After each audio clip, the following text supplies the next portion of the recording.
nós estamos construindo mais rápido, mas nós não estamos decidindo melhor. Não é porque você está conseguindo fazer coisas mais rápido, prototipar mais rápido, que necessariamente você está fazendo a coisa certa.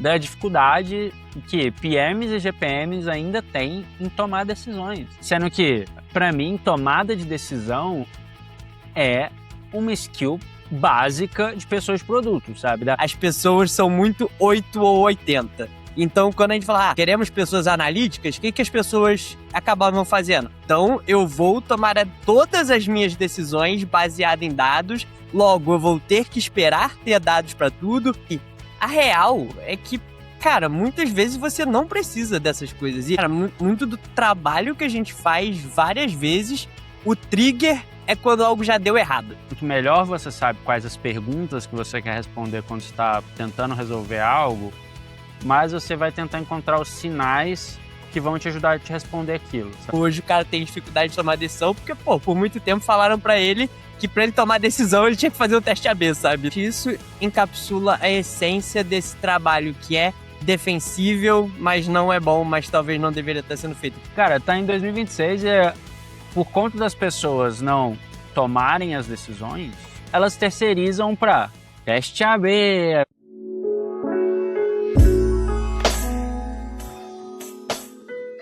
Olá! Bem-vindos ao Papo na Arena, seu podcast semanal, onde a gente indica e troca ideias sobre conteúdos que a gente leu, ouviu, assistiu, sempre trazendo visão de produtos para discussão. Eu sou o Arthur, eu tô sem frase hoje. E eu sou a Ix, e hoje eu vou tentar ficar encostando menos na mesa para ela não balançar, ouvindo o feedback dos ouvintes aí. Tá vendo aí? Finalmente. No programa de hoje, a gente vai falar sobre julgamento, tomada de decisão e o que muda, se é que muda algo, quando construir coisas fica fácil e barato. É isso, vamos falar aí do listinho da Westcal, mas daqui a pouco a gente fala mais sobre, mas a gente não pode deixar de dar os nossos recadinhos aqui de sempre, para você não esquecer de deixar o seu comentário, como fizeram a Camila, o Adriano e a Vanessa, deixar o seu like no episódio, a sua avaliação na plataforma que você estiver ouvindo. Vai lá, YouTube, Spotify, Apple Podcast, todo lugar tem um campo de comentário, tem uma linha, tem um livro para você apertar o botão, porque isso ajuda muito o podcast a crescer. E se você curtiu, já sabe, né? Compartilha com um amigo que assim o podcast chega a mais pessoas e você ajuda o quê? A gente vai espalhar mensagem da Arena. Boa! O que a gente tem de jabás aí? Na mão, Breaking News. A gente já tem as datas dos próximos cursos da segunda parte do ano. Dia 29 de agosto, presencial aqui em São Paulo, a gente vai ter o AI Product Sense com o Dudu Magalhães e com o Lucas Matos. Vai ser o revamp do curso de pensamento crítico com AI. Então, assim, dos bons. E também vai ter, esse a gente não fechou a data, mas vai ser em agosto, provavelmente na terceira semana, vai ser online esse, então fica tranquilo, você de qualquer lugar vai poder assistir. GitHub para não devs, vai ser com o Cauê Muriano, que é GPM lá no iFood. Então vão ser 2 dias, vão ser durante a semana, inclusive, final do dia e etc. Vai ser um curso um pouco menor. Fica ligado aí. E para participar, é só o que aí? Você só clicar no link aqui que tá na descrição, se inscrever na Arena com desconto. É isso, usar aquele descontinho maroto e virar assinante para assistir todos os cursos que a gente já tem, todos os encontros de assinante, inclusive teve um com a X semana passada, e foi muito legal, mostrou como construir o próprio Personal OS, enfim, é isso. Bora. Muito bem, bora lá pra pauta? Bora lá.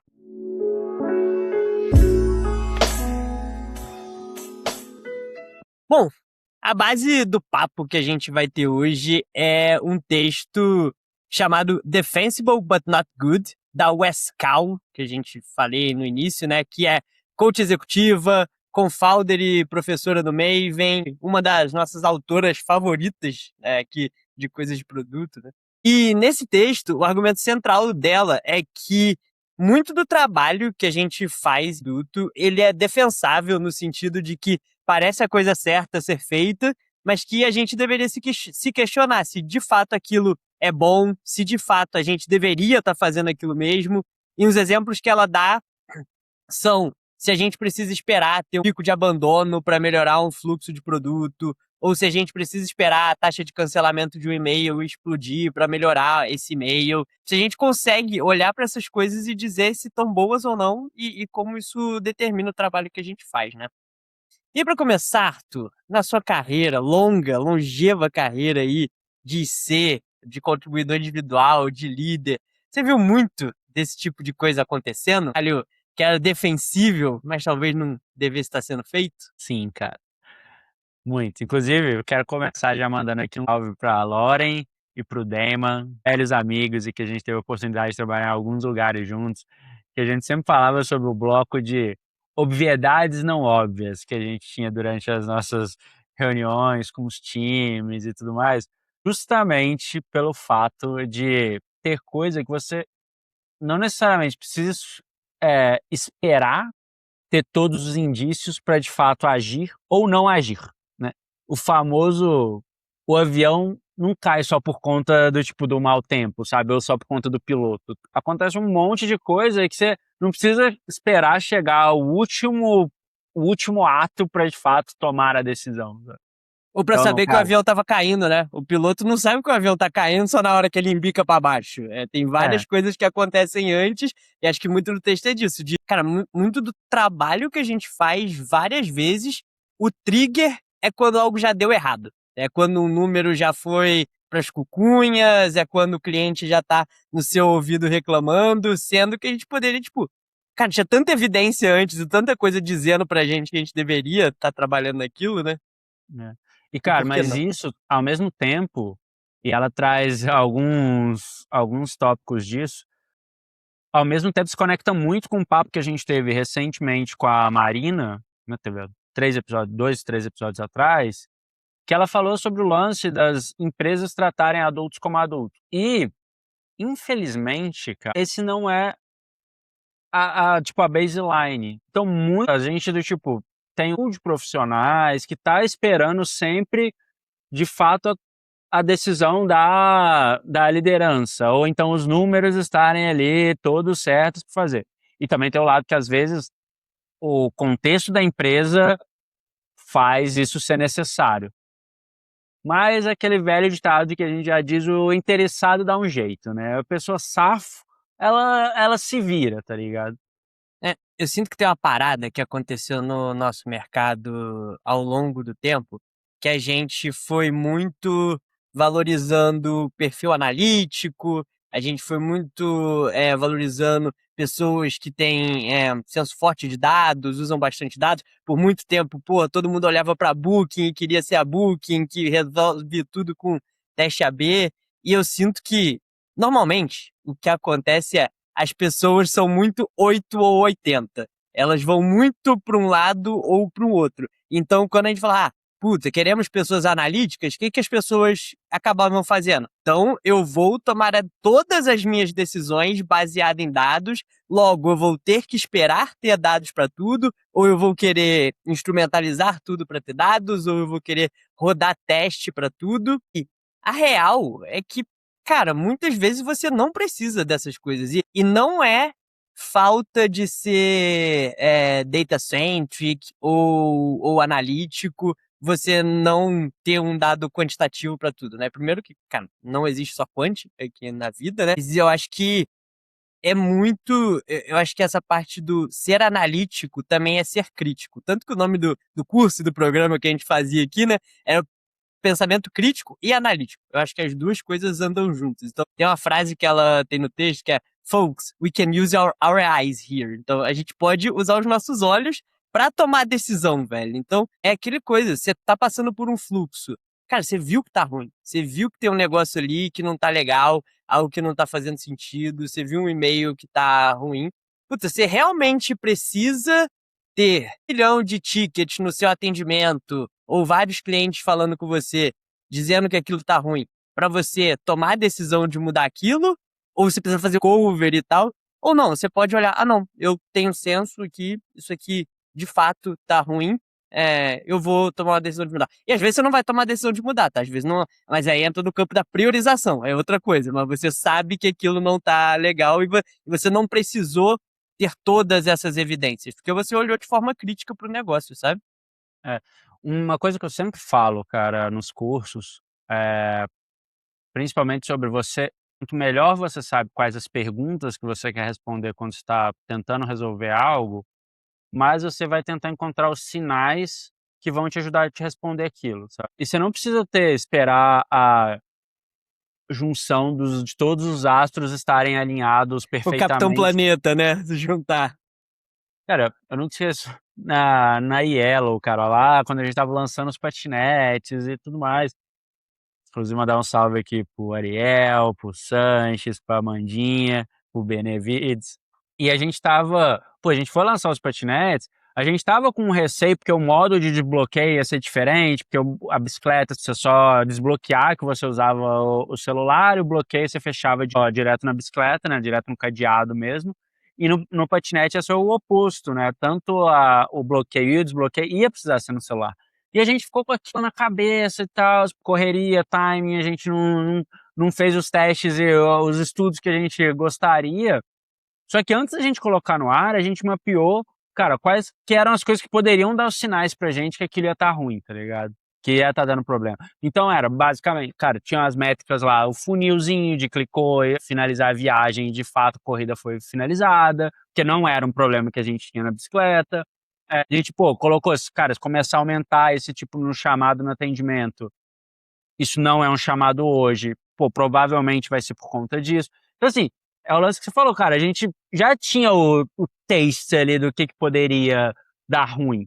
Naturalmente já estava mapeado. A gente estava mudando uma coisa que não existia antes e que não era um problema. Então, qualquer coisa que aparecesse um pouquinho diferente, lógico, poderia estar relacionada a outras coisas, mas tinham fortes evidências de que deveriam ser daquilo. É, e eu acho que tem uma parada importante nisso que você falou, que vocês tomaram uma decisão com base no que vocês conheciam do usuário, que vocês conheciam do produto, das constraints que você tinha. Eu acho que esse é um assumption importante para isso ser verdade, que você pode tomar decisões com base, às vezes, no feeling, às vezes no seu conhecimento, que é a pessoa tem que conhecer o produto, o cliente, o mercado e as constraints que ela tem.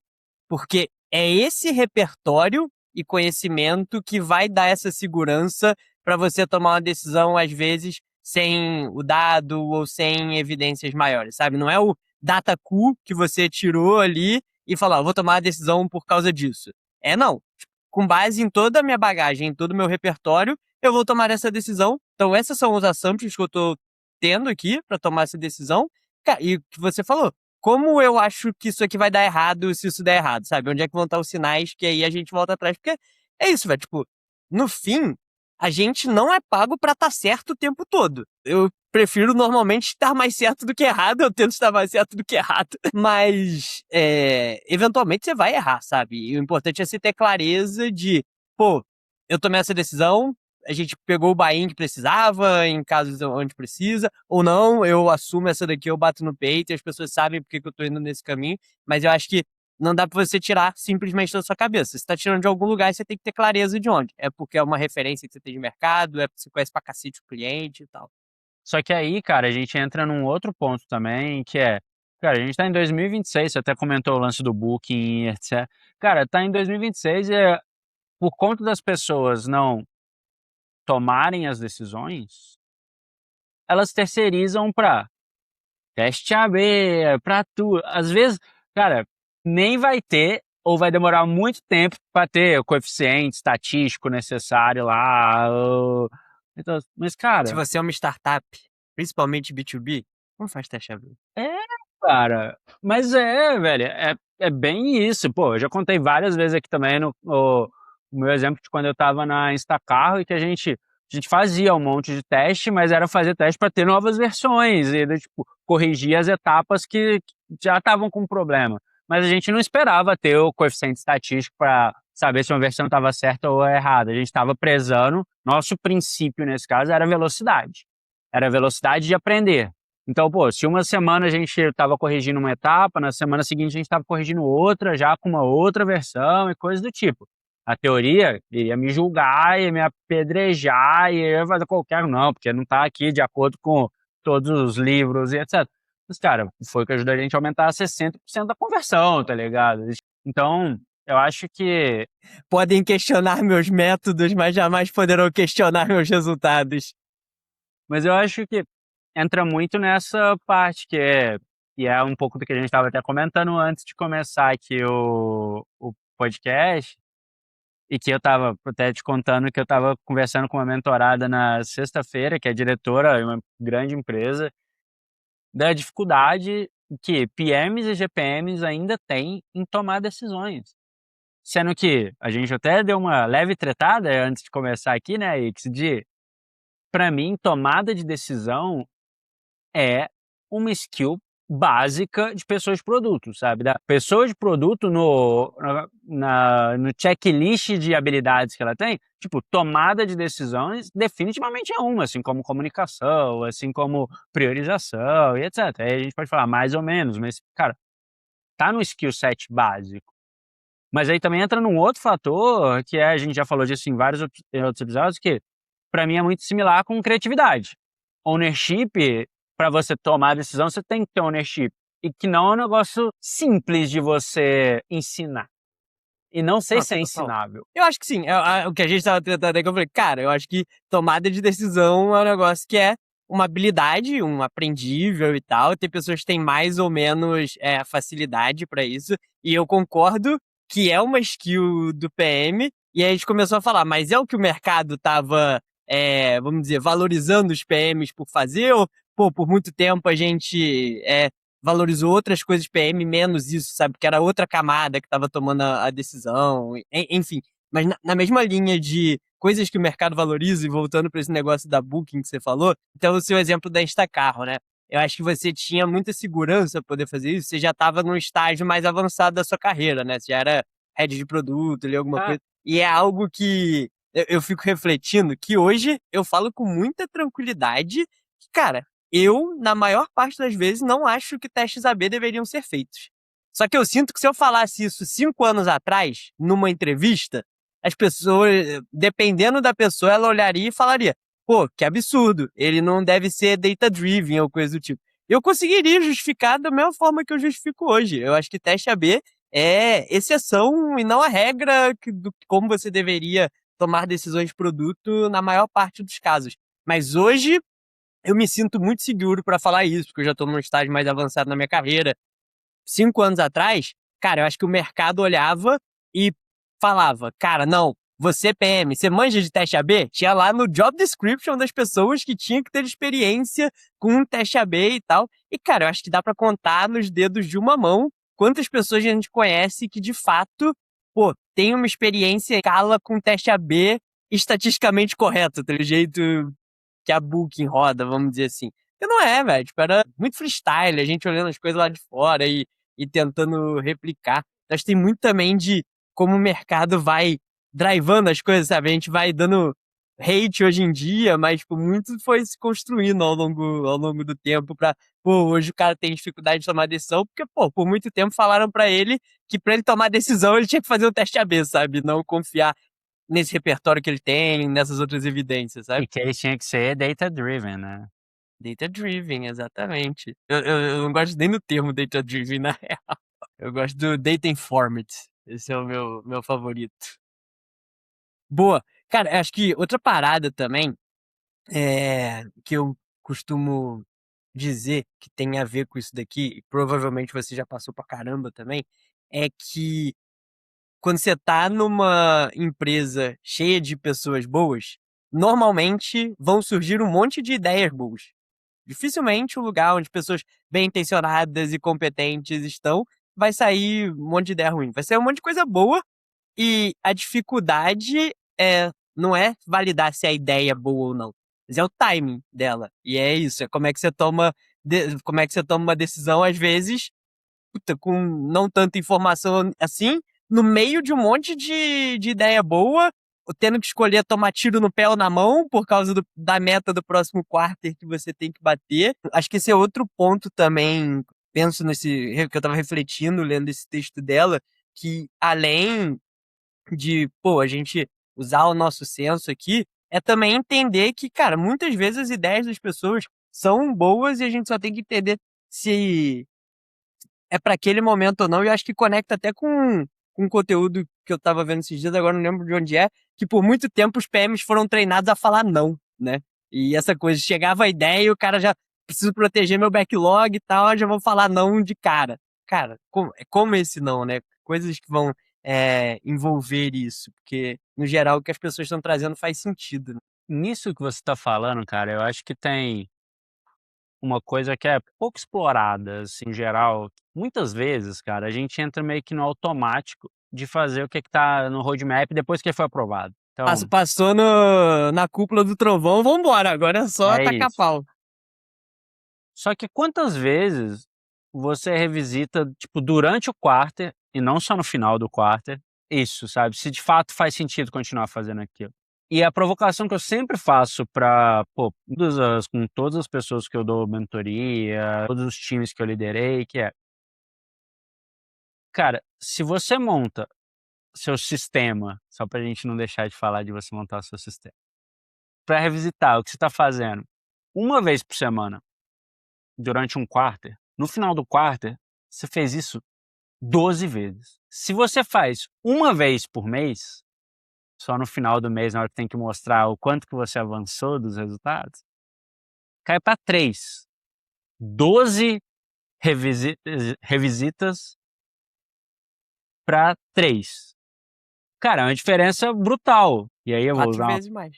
vou Menos, usar na uma verdade. frase AI.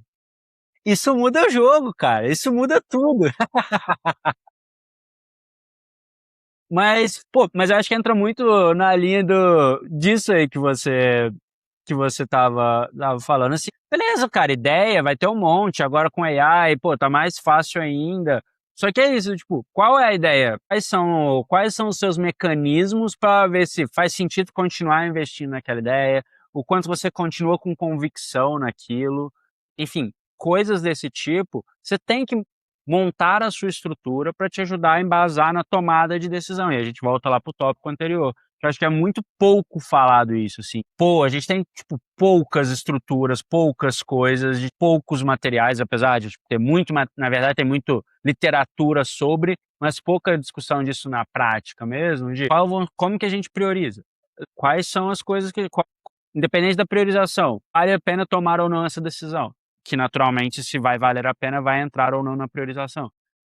Eu acho que essas coisas, e aí isso entra mais uma vez no aspecto de assuntos de conversas difíceis, que normalmente pessoas mais maduras têm mais facilidade de ter conversas difíceis, ou quem tem mais experiência também, né, porque a gente falou, pô, no início da carreira talvez você vai ter menos vontade, menos, tipo, push para fazer isso, sabe. Você vai estar ali querendo estar no sistema, então, pô, vai fazer as coisas que te forem pedidas, etcétera. Não tem a resposta, mas é uma parada que eu sempre me pego refletindo e sempre me pego provocando muitas das pessoas, e às vezes é isso, assim, por estar tão do no dia a dia ou enfurnado no que era o job description até alguns anos atrás, esquecia desse outro lado, sabe, de como que você revisita para estar sempre estimulando o seu pensamento crítico, né, no fundo. Oh, mas eu acho que é exatamente isso encapsula a essência desse trabalho que é defensível, mas não é bom, mas talvez não deveria estar sendo feito. Porque é isso, pô, fui lá, preparei estratégia, desdobrei no roadmap, provei com a diretoria, tá na hora de executar. Agora vamos tacar pau na execução aqui. Puta, é altamente defensível você dizer, cara, eu tô executando o roadmap que com tudo que a gente sabia, que a gente validou com a diretoria, é isso que a gente vai fazer para chegar nesse resultado lá na frente. Só que, cara, pode ser que no meio desse caminho aconteceu algo que mudou a premissa daquela tomada de decisão lá de trás, sabe? O que fazia sentido lá atrás pode não fazer.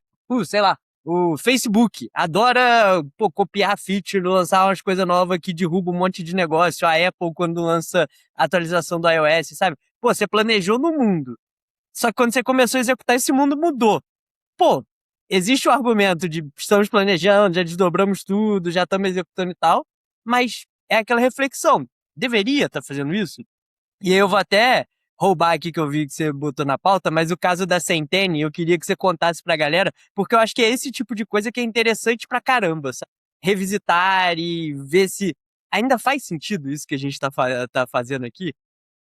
Inclusive mandar super salve pro André aqui, Que já foi produto da semana, você que já entende? foi meu produto da semana e de outras pessoas também produto da semana aqui. Bom, eles acabaram, inclusive, se vocês estão na LinkedIn, provavelmente vocês foram impactados sobre. Se não, eu vou deixar o link aqui. Inclusive, eu mandei mensagem pro André para ele vir aqui pra gente bater um papo com ele e conversar sobre isso. Ele foi já no Aura, que é um outro podcast bem legal, inclusive, fazer um trinchamento disso, de como foi.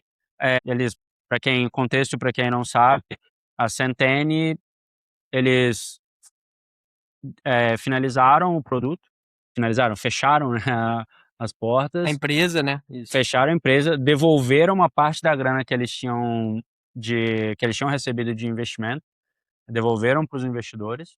E um dos principais, eles fizeram um pós-mortem que está muito bem detalhado, contando bastante, etc. Mas basicamente eles falaram, cara, a gente perdeu um pouco da convicção na tese. Tinha alguns sinais, outros contextos de quando a gente pensou na tese. Inclusive um dos investidores, que é o Lucas Abreu, ele falou, cara, o memo de quando vocês fizeram da tese de vocês, ele continua dando do tipo, eu investi, mesmo se não fosse vocês, eu investiria, né, nele, porque todos eles fazem sentido. Só que na hora da prática, na hora que foi colocar isso na prática, eles não se tornaram realidade. E tem outros fatores envolvidos, mercado, do tipo, como o Brasil O contexto versus... brasileiro, mano, que eles se inspiraram no modelo americano, só que o contexto brasileiro era diferente. Exato. Então, pô, é isso, cara. Pra mim, esse é o ápice de saber tomar uma decisão, sabe? Por mais difícil que ela seja, e que o contexto muda, né? O contexto e as coisas mudam.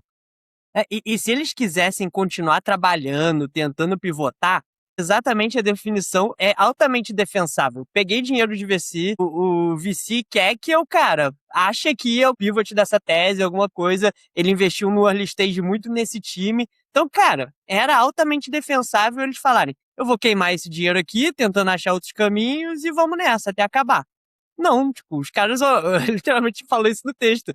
Olhou e falou, cara, não acredito mais nisso daqui, não quero continuar trabalhando nisso, sabe? E aí, tipo, parece que, lendo o texto, né, que foi uma leveza no momento que sentaram todos os sócios e falaram, puta, é isso, porque todo mundo E, acreditava na mesma coisa, só não conseguiu falar. e eles falam exatamente isso. A partir do momento que eles verbalizaram, foi, parece, alívio nas costas de todos. Então, é isso. Massa demais. E eu queria aproveitar também para fazer uma conexão com outro texto aqui, que é um texto da Hillary Gridley, lá no Every. Ela foi VP de produto, se eu não me engano, na UOP, né? Na UPA. Na UP, é. É que tem um monte de empresa, WOP, UP, eu sempre confundo, mas é a da pulseirinha fitness ali. Mostra aí, Arthur, a pulseirinha. E aí ela tava falando muito sobre como prototipar melhor, né? O que é que aconteceu, na verdade, no time dela quando começou essa onda de prototipação, surgiram ferramentas Replit, Bolt, Lovable, até o próprio Cloud Code, né? E eu acho que conecta muito com o texto da Wes que a gente estava falando, que aí essa frase é do texto da Hillary, né? Nós estamos construindo mais rápido, mas nós não estamos decidindo melhor. E eu achei muito bom porque a conexão justamente entre eles, né? Não é porque você está conseguindo fazer coisas mais rápido, prototipar mais rápido, que necessariamente você está fazendo a coisa certa. Ou você sabe o que você está fazendo, ou você não está só jogando espaguete na parede e vendo o que cola, né? Eu acho que entra muito no que a gente vem falando de o output das pessoas está aumentando, cada pessoa individualmente vê a produtividade dela aumentando, mas o número do negócio não muda ali, né? E eu acho que pra mim eu tenho olhado muito isso e pensado que, cara, tá cada dia mais a gente vendo evidências de que chipar mais coisas não necessariamente é o que gera valor de negócio. Eu acho que esse já é um negócio. Se você pensar, beleza, obviamente eu botar mais feature no ar não é o que vai gerar mais valor de negócio. Só que eu acho que a gente nunca teve uma evidência tão clara assim de que agora a gente consegue fazer um monte de coisa e o ponteiro não tá mexendo na mesma proporção, né? E a outra coisa sobre o protótipo, né, só pra finalizar aqui do meu lado, antigamente a gente fazia protótipos com um propósito muito claro ali, de provar ou desprovar uma ideia, né? Ela fala isso, que era também um negócio que morava mais lá no fim do processo de desenvolvimento de produto. Mas agora, como tá mais rápido criar, às vezes é mais fácil fazer um protótipo do que você escrever o documento, né? A gente tá usando ele para várias outras coisas, mas não necessariamente com a mesma clareza do porquê que a gente tá fazendo, sabe? E teve um entrevistado recente no podcast do Lenny, que eu não lembro quem foi também, que ele fala, cara, o protótipo no meu time eu gosto de usar num caso específico, quando a gente quer validar alguma coisa mais de interface ou de experiência, e não como um instituto do PRD necessariamente, ou a gente não usa mais documento e a gente só prototipa, porque eu acredito que esse artefato tem que servir a esse propósito, esse outro artefato tem que servir a esse outro propósito. E eu sinto que agora, como as coisas estão ficando muito rápidas, coisas que não eram rápidas de fazer antes, a gente está perdendo um pouco desse senso também de o que eu devo usar para que momento, sabe? Para cada momento ali, e para qual decisão eu quero usar aquilo. É, sobre isso, cara, eu acho que a gente tá entrando cada vez mais. A gente já falou, a gente não tem ainda o modus operandi de como vai ser com a AI. Falta o modelo Spotify, tô Falta o modelo falando. Spotify, exato. Então, assim, naturalmente, acho que não tem meio que certo e errado de, pô, quando eu vou usar o protótipo, sabe? Eu acho que é menos isso justamente porque tá mudando. E se a gente parar pra pensar uma linha de produção também, foi isso. Acho que a primeira coisa foi, a gente começou a fazer PRD melhores com AI. Melhores, podemos entrar na discussão se bons ou não, mas começou a do tipo, ter mais explicar melhor, quebrar melhor usando os agents, etc, né? Então, tipo, beleza. Segunda parte foi conseguir deixar mais claro o que de fato estava na sua cabeça, com os protótipos. Com a AI que, né, anteriormente você desenhava lá no PowerPoint mesmo, né? Não tinha nem um mockupzinho, ou então no Miro lá para colocar os Calidró. SketchDraw, coisa do tipo. Pô, beleza, o protótipo se você conseguiu tirar exatamente o que estava na sua cabeça, dependendo do nível da sua habilidade, de vontade de mexer, você consegue até colocar de fato, cara, as interações, navegação, blá blá blá blá blá. Cara, se você parar pra pensar, tudo que a gente tá falando aqui, próximo passo, né, a gente sabe que nunca isso acontece passo a passo, né, mas assim, depois que você faz o protótipo, decide o que vai ou não ser feito, prioriza. E eu acho que a gente está começando até, por isso que talvez o tópico desse ano tem sido julgamento, product sense, coisas do tipo. Porque naturalmente agora a gente, sei lá, talvez vai reaprender ou qual vai ser a skill necessária, os pontos necessários para uma boa tomada de decisão e como a gente vai usar AI nisso e como que isso vai estar envolvido no seu ciclo de produtos e coisas do tipo. É, Pensando tipo, muito alto aqui agora, zero tinha não. pensado isso antes, mas com tudo que a gente falou um pouquinho, juntando as conversas que a gente tem tido nos últimos episódios, eu acho que estamos indo para outros tipos de discussão. O que me deixa muito feliz que não é discussão de PO versus PM, finalmente. Por enquanto. Por enquanto, exato. Por enquanto. Muito bom. Tem mais alguma coisa a acrescentar? Não, cara, acho que é tudo isso. Tudo isso e mais um pouco. Tudo isso mais um pouco. Boa, bora lá pro produto da semana então? Bora lá. Essa semana você que começa. Meu produto da semana, cara, é o Mercado Livre. Mandar um salve pra Pilon, que a gente tomou um cafezinho esse final de semana, tinha tempo que a gente não botava o papo em dia. Mais dois, porque ontem eu tava com a Ive no parquinho e tinha uma criança lá, tava com uma pá gigante. E a Ive, ela tem uma fissura por túnel. Não me pergunte por quê. Eu acho que toda criança tem, mano. Chega uma fase do buraco, tá ligado? Que Não, o seu cara, negócio é cavar buracos. Mas o dela nem foi de cavar buraco, foi do tipo, de túnel, literalmente, assim, de carro. Quando a gente entra no carro, ela fica túnel, túnel, que ela quer passar no túnel. Eu amava túnel quando eu era criança, velho. Amava. Porque eu acho que em Angra não tinha túnel, e aí era só quando eu viajava que tinha túnel. E aí era muito incrível. Então, e aí, cara, ela tem uma pazinha que é tipo, uma mini pá. E aí, naturalmente, ela nessa fase, ela fala que quer fazer o túnel. E aí eu fico lá meia hora, eu até suei ontem, cara, fazendo o túnel. pequenininho pra passar o bonequinho dela no túnel. E aí eu falei, não, cara, e aí chegou as crianças com uma pá grande, falei, cara, não, eu vou comprar uma pá grande aqui agora e a gente vai fazer um túnel pra você passar no túnel no parquinho. E aí eu comprei ontem de tarde e hoje de manhã chegou, velho. Então assim, Mercado Livre. E aí, nessa aí, a Prefeitura de São Paulo vai bater na sua cara. Por que você tá cavando um buraco, túnel aqui no parquinho, destruindo a fundação aqui do Não, negócio? pô, porque depois que você monta o túnel, é recomendado você desfazer o túnel para outras crianças não se machucarem, etc. A gente aprende isso na aula 1 de ser pais. Cara, o meu produto da semana é o app da Azul. Azul Linhas Aéreas ali. Cara, por um motivo muito simples. É o único app decente de uma companhia aérea brasileira.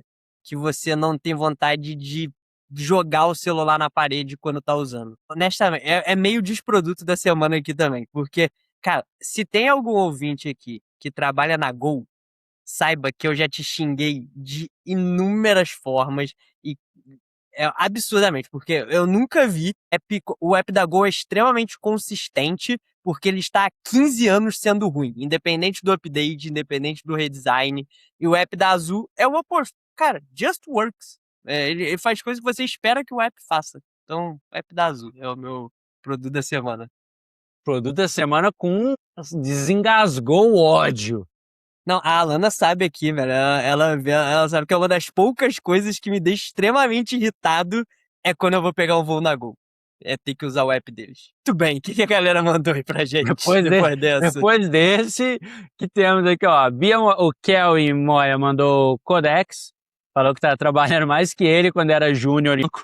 A Bia Morales mandou a extensão do Cloud no Chrome, que você já tinha falado também, eu já tinha falado também, realmente é bom. Peixoto e o Amu mandaram Cloud Code. Rafael Ferreira mandou Microsoft Copilot. O Glauco Moraes mandou o LinkedIn, falou que, cara, por incrível que pareça, estão aparecendo coisas legais lá de... Não acredito, é impossível. de Você viu que, tipo, o LinkedIn tá começando ele botou lá um negócio pra você denunciar e a slop e tal? É, mas o tipo, pode ser usado para o mal também, né? Imagina, ó, você pode ir lá Não, e vai simplesmente acabar falar. o LinkedIn. É, 80% do conteúdo é AI né? slop. O Portinho mandou o Buzz XYZ. Esse é o Slack do founder do Twitter? Isso, Né? que agora tá. É o próximo blá blá blá do momento aí. O Matt Lopes mandou o DJI Mimo. O Lucas Moreira mandou o Gemini Spark, que agora tá oficialmente liberado aqui no Brasil. O Lucas Matos mandou o GPT Work. O Fábio Beiso mandou o Baldo, guia de cafeterias. Bem legal esse produto, inclusive. O Cauê falou que agora ele tá no processo fitness mesmo, então ele mandou o Heavy. O Andrezinho mandou o Inclusive, Cloud... foi o Heavy que eu fiz uma cópia dele usando o Codex aqui. Inclusive. O Andrezinho mandou o Cloud Design. Carol Pilon mandou a impressora 3D. O Fernando mandou o Codex. Paulo Matos mandou o GPT Work. Juliana Silva, o Replit. Renato Alves mandou o Mobbing e falou, cara, não conhecia, conheci por vocês e é muito bom. E o Neto mandou o Notebook LM. E foi isso. O desses app que só começa em São Paulo, que eu fui ver o Baldo aqui, que o Beiso mandou, e é só em São Paulo. Aí, já fica a dica aí, vou mandar uma mensagem. Vou ter que pedir pro Codex fazer o quê? O Baldo Belo Horizonte, pô. Pois é. O Baldo com BH, tá ligado? Aí, ó, pô, já fiquei, ó. Caralho. Muito bem, continue mandando seus produtos da semana pra gente. Eu adoro quando vem um negócio que eu falo assim, eu quero experimentar isso. Aí eu fico puto quando é só em São Paulo. Enfim. Isso é porque há 2 segundos atrás aí falou, poucas coisas me deixam estressado. Igual o produto da semana deixou o cara estressado, mas tá, vai. É verdade, eu sou um cara muito good vibes, no geral. É sim. Deu pra ver até a veia dele falando ali. Poucas coisas. Muito bem, com isso, a gente chega ao fim do programa de hoje. Relembrando mais uma vez, chegou até aqui. Deixa o seu comentário, deixa o seu like, se inscreve se você ainda não é inscrito, principalmente no YouTube, reforçando aqui o que a gente falou no programa passado, queremos crescer mais o canal no YouTube, então segue a gente lá. E segue a gente também nas redes, Instagram, Twitter, LinkedIn, Threads, todos os lugares aí, @ProductArena, @ArthurClose com K e @Ix, a gente tá sempre lá mandando pedindo produto da semana, mandando corte do programa, interagindo. O Arthur tá cada vez mais Instagrammer, então sigam lá que o Instagram do Arthur é bom. O que a gente não faz pela CEO? O que a gente Pela não faz? plata. Pô, é isso, galera. É A isso. gente se vê na arena. Valeu!